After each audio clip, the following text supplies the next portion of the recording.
merupakan taman zoologi yang terletak di Bukit Larut, Taiping, Perak, Malaysia. Zoo ini mulanya ditubuhkan pada tahun 1961 dan merupakan satu-satunya zoo di utara Malaysia. Ia adalah salah satu taman zoologi utama di Malaysia. Ia meliputi 36 ekar tanah dan mempamerkan lebih kurang 1,300 haiwan yang mewakili 180 spesies yang terdiri daripada amfibia, mamalia dan reptilia.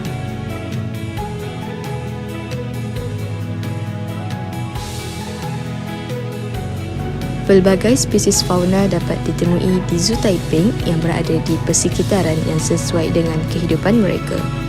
Antara habitat haiwan yang terdapat di Zoo Taiping ialah habitat hutan tanah pamah, habitat kolam ikan air tawar, habitat hutan tebing sungai, habitat savanna Afrika dan habitat Australia.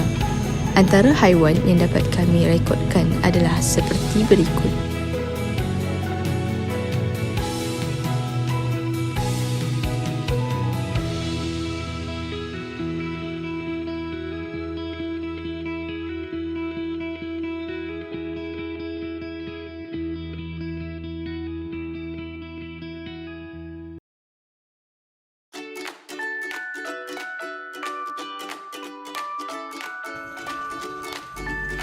Ciri-ciri persekitaran kandang dan tempat. Hutan tanah pamah rendah. Setiap sangkar yang ditempati haiwan mempunyai jeriji besi dan sangkar kaca. Sangkar fauna ini mempunyai hutan yang tebal dan padat yang mempunyai pepohon yang berdaun lebar. Persekitaran terbetan luas dan mempunyai saliran yang baik. Seterusnya, kolam ikan air tawar. Ciri persekitaran bagi tempat ini ialah kolam ini sangat luas, mempunyai arus air yang tenang dan air yang bersih serta jernih, membolehkan pelbagai spesies ikan tinggal dengan aman. Habitat yang seterusnya ialah hutan tebing sungai. Kawasan ini berhampiran dengan sumber air seperti kolam yang memudahkan haiwan yang tinggal mendapatkan bekalan air, makanan dan tempat berehat. Kawasan ini juga mempunyai lapisan pokok yang berbilang spesies, tumbuhan berkayu dan pokok yang renet. Savanna Afrika. Persekitaran ini dipenuhi dengan rumput, pokok yang tinggi, berdaun lebar, pokok yang agak kecil dan renet. Kawasan ini turut mempunyai tanah yang berlumpur, rumput yang panjang, mempunyai rumput yang kering dan pelbagai kolam berdekatan persekitaran ini.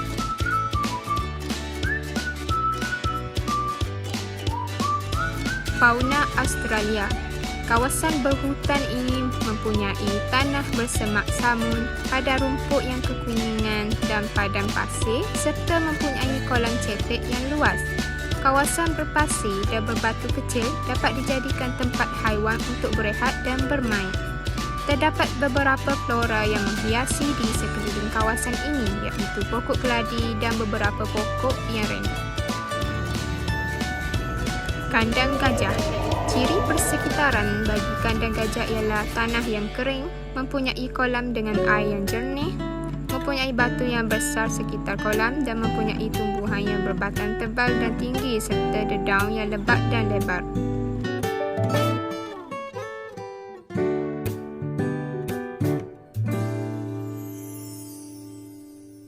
Terdapat pelbagai fauna yang dapat diperhatikan di Zoo Taiping. Setiap fauna yang diperhatikan mempunyai ciri-ciri yang tersendiri yang bersesuaian dengan habitatnya. Ciri-ciri ini merupakan penyesuaian mereka kepada persekitaran dan keperluan. Ciri-ciri ini termasuklah kepada interaksi haiwan dengan haiwan lain, pemakanan dan banyak lagi. Kumpulan fauna yang pertama yang dapat dibincangkan adalah merupakan kumpulan haiwan seperti memerang lincin, kelawar cencadu pisang, burung pucuk keladi dan banyak lagi. Kumpulan haiwan ini tinggal di satu habitat yang sama, iaitu di kawasan hutan yang tebal. Setiap spesies ini berinteraksi dengan sesama spesies yang sama dengan baik. Kebanyakan daripada fauna ini aktif pada waktu pagi. Mereka memakan makanan yang disediakan oleh pihak zoo, contohnya seperti ikan kecil, anak ikan dan banyak lagi. Kumpulan haiwan seterusnya melibatkan ikan keli gergasi Afrika, ikan haruan, ikan tilapia, ikan lampan Jawa dan ikan lampan sungai. Kumpulan haiwan ini tinggal di habitat kolam air tawar. Didapati ikan-ikan ini aktif pada waktu pagi. Ikan-ikan ini berinteraksi dengan persekitaran mereka dengan baik. Contohnya, ikan-ikan ini berinteraksi dengan ikan lain dan dalam spesies yang sama untuk membiak.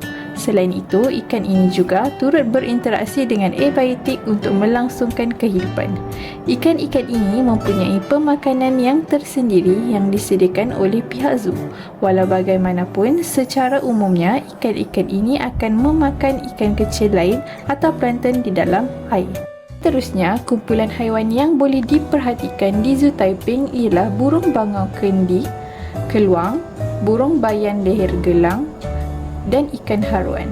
Habitat kumpulan fauna ini adalah berada di kawasan tebing-tebing sungai. Kumpulan haiwan ini juga dilihat aktif pada waktu pagi. Kumpulan haiwan ini mempunyai julat pemakanan yang berbeza. Contohnya, bangau keladi memakan belalang, laba-laba dan lain-lain sebagai diet, manakala ikan haruan memakan ikan kecil atau udang kecil. Walau bagaimanapun, untuk fauna di zoo, mereka mempunyai daya yang tersendiri yang telah disediakan oleh pihak zoo. Secara kesimpulannya, kehidupan fauna di zoo mempunyai ciri-ciri yang tersendiri dan bersesuaian dengan habitat mereka.